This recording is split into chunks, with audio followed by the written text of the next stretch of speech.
día, 3.400 personas cotizan en la bolsa española y 4 millones de españoles poseen acciones, fondos o productos que giran en torno a este edificio histórico levantado en 1893 y que se ha convertido en un verdadero termómetro de la economía del país. Esta noche, Objetivo se desplaza a Madrid para conocer de cerca qué es y cómo funciona la bolsa.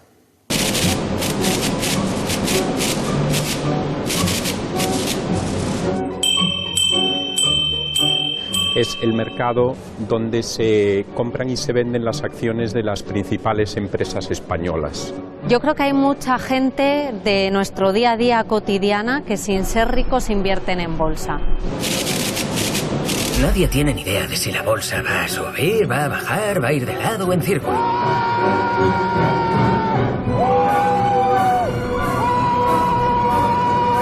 Nosotros 40, 50 millones de efectivo los podemos hacer fácilmente. Y luego también lo de los fondos. Lo que pasa es que esto, cuando la bolsa es alcista, se vende muy bien el periódico. Empresas, grandes o pequeños inversores. 4 millones de españoles invierten en acciones, fondos o productos vinculados al mercado de la bolsa.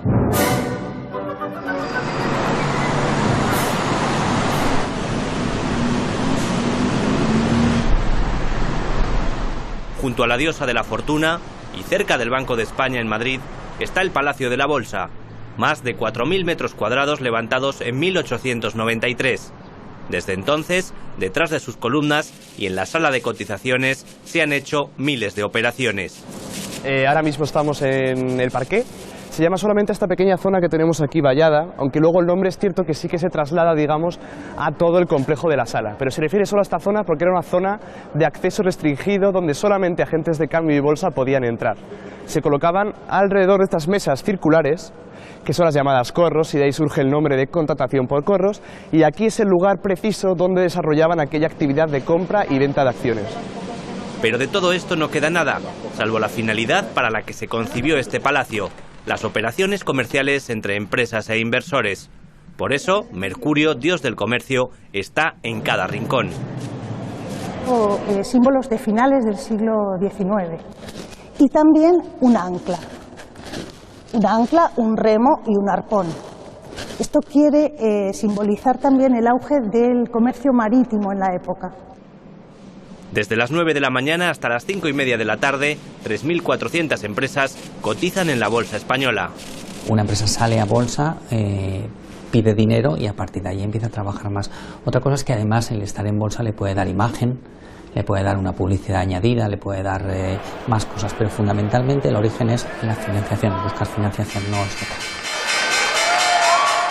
Y esa búsqueda y la economía mundial han hecho que las operaciones se hayan disparado un 60% desde los años 90. Una verdadera revolución tecnológica ha hecho posible que la bolsa gestione el alto número de compraventas que se producen cada día. Y en volumen pues son aproximadamente pues más de entre 3.000 y 4.000 millones de euros cada día en cada sesión, ¿no? de gente que compra y vende acciones, ¿no?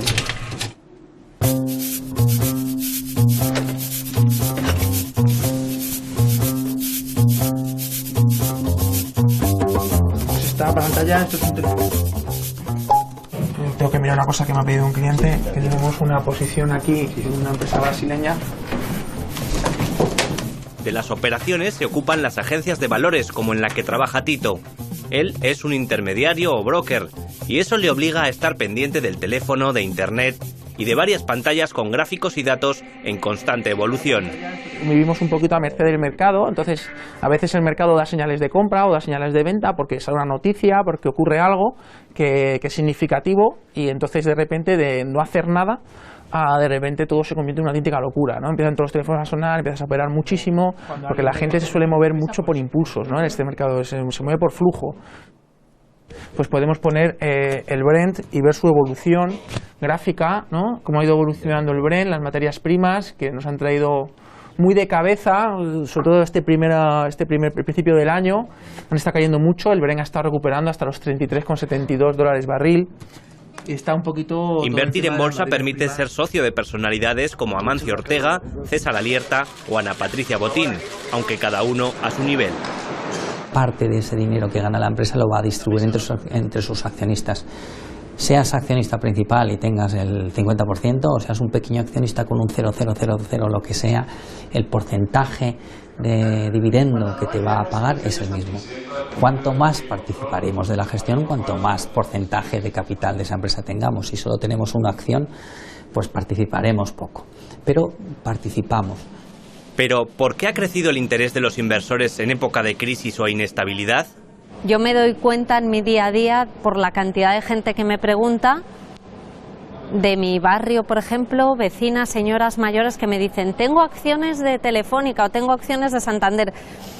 Y dices, no me pega, ¿no? Que esta gente mayor tenga acciones con sus ahorros ahí metidos.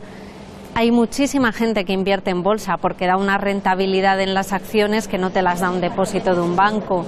En este momento en el que los depósitos no pagan dinero y que la renta fija pues también paga poco, pues la bolsa se está buscando desde el aspecto del inversor como diversificación. Es como no poner todos los huevos en la misma cesta, es poner en otra cesta con unas características diferentes.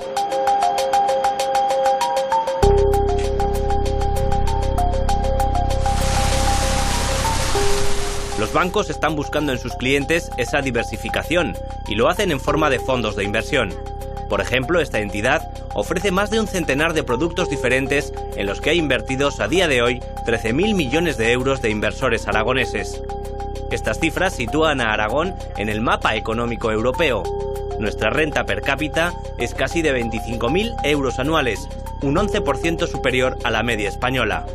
Un fondo de inversión al final es un vehículo con unas características determinadas de riesgo. El cliente lo elige según su perfil y nuestro trabajo es que ese fondo dentro de esas características tenga el mayor rendimiento posible para que el cliente esté contento y todos estemos contentos, ¿no? Al final la rentabilidad del cliente es nuestra rentabilidad también.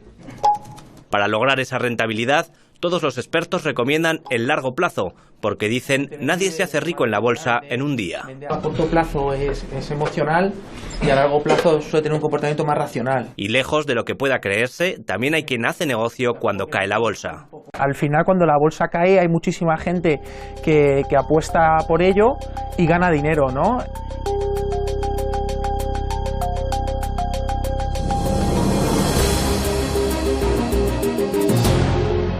Para entender cómo y por qué el mercado se comporta de una manera o de otra, hacen falta muchas horas de análisis y la lectura de periódicos económicos, los llamados salmón. ¿Y en la bolsa qué repercusión que contamos? ¿Sectores? Cosas que no hay quien lo entienda, como siempre, ¿no? Así que no sé, hoy podemos hablar de sectores casi mejor que de valores, porque los bancos. De los valores estamos venga a marear, que si para arriba... Hoy el IBEX ha subido casi un 3%. En la redacción del periódico toca estructurar todas las páginas y ver qué y cómo contar lo que ha sucedido. Siempre se tiene muy en cuenta el impacto que puedes tener cuando estás hablando de una empresa cotizada. Eso es un elemento fundamental que hay que tener cuando se está escribiendo. No se puede escribir alegremente, hay que tener mucho cuidado con los calificativos, hay que tener muy respaldada la información que se está dando y para eso pues la gente que trabaja en la sección de mercados tiene que haberse familiarizado con una serie de términos que son complejos. Trabajo con información sensible y a veces con mucha presión por parte de las empresas. Para Amparo también es un reto explicar en televisión lo que sucede en el parqué madrileño, porque su mensaje llega a un público diverso, sean o no inversores. Negocio, inversión, riesgo, ahorro, compra o venta. Cualquiera de esas actividades queda reflejada en este panel. Sus cifras indican cuál puede ser el camino de la economía española en los próximos meses. Un mercado volátil en el que si se decide entrar, se debe estar seguro, no tener prisa y no obsesionarse. Que tenemos que entender y que como inversores tenemos que exigir que nos lo expliquen muy bien para saber que estamos depositando nuestro dinero, que cuesta mucho generarlo y si cuesta mucho generarlo, cuesta mucho más ahorrarlo. Por lo tanto, no nos lo vamos a jugar a vencer. Si alguien no duerme, está claro que no puede invertir.